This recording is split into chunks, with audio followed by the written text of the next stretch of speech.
Dando continuidade ao nosso conteúdo, agora vamos estudar as frações. Então aqui nós temos 3 situações que envolvem fração.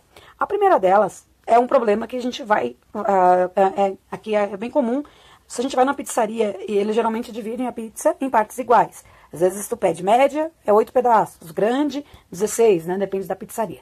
Neste problema, em uma pizzaria, as pizzas são divididas em 8 pedaços iguais. Antônio e sua namorada pediram uma pizza, mas não conseguiram comê-la inteira. Observe a figura. Quantos pedaços Antônio e a namorada comeram? 3. Quantos pedaços restaram? 5.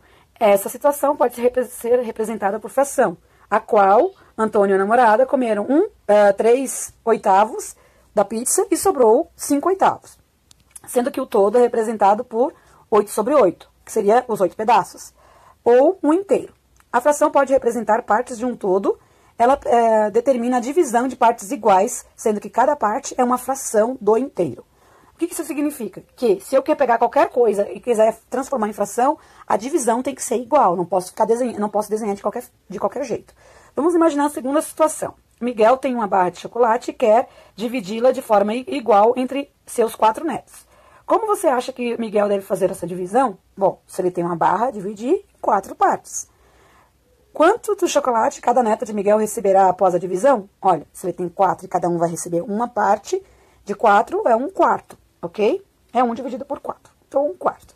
Depois aqui nós temos a situação do relógio. Então, a primeira situação, os 2 ponteiros estão apontados no 12 horas, né? No meio-dia. Bom, então, eu tenho ali o relógio dividido em 4 partes iguais.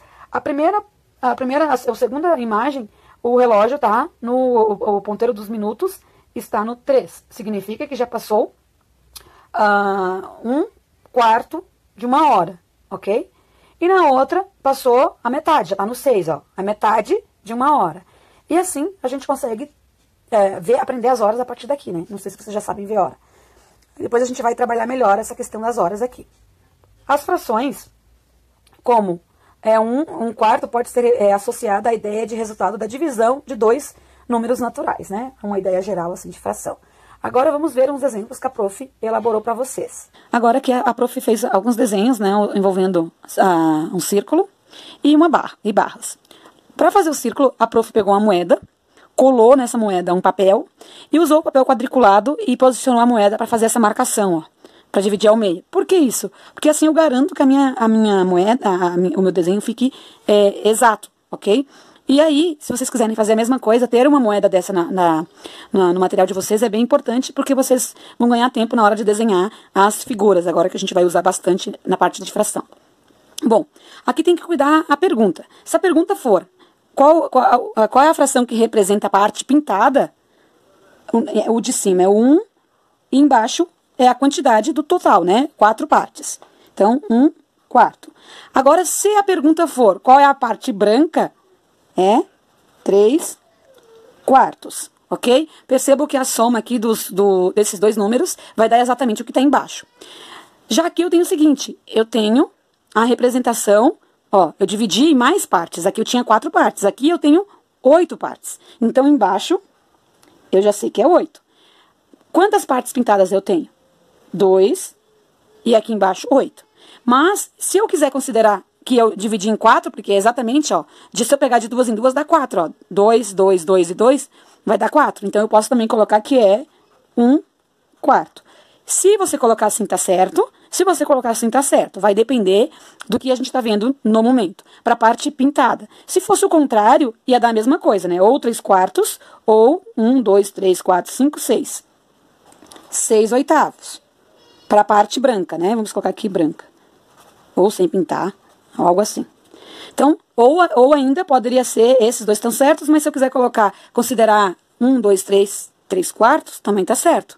Mas por quê, prof? Porque assim, eu posso considerar 2 em 2. Aqui, eu tenho o total, aqui embaixo eu tenho 2, e a parte pintada eu tenho 1. A parte sem pintar também é 1. Se eu somar a parte de cima, vai dar exatamente o que está embaixo. Percebam que se eu somar esse daqui com esse daqui, ó, 2 mais 6, 8. Se eu somar esse daqui mais esse, 1 mais 3, 4. E assim vai. Aqui, eu vou contar quantas partes que eu tenho. 1, 2, 3, 4, 5, 6, 7, 8. Então, embaixo 8 e pintadas 2.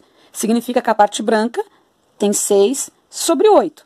Porém, eu posso considerar isso aqui como se eu dividir em partes iguais de 2 em 2, ó, 2, 2, 2 e 2. Então, eu tenho, em vez de eu ter 8, eu posso fazer assim, ó, 2, 2, 2 e 2. Quantas partes iguais eu tenho? 4. E quantas partes pintadas, considerando assim? Eu tenho 1/4. Se eu tenho 1/4, quantas partes que estão sem pintar? 3/4. A soma dá igual que está embaixo, a soma dá igual que está embaixo, ok? E aqui, para finalizar, eu tenho 1/4, ok? Essa seria a parte de fração.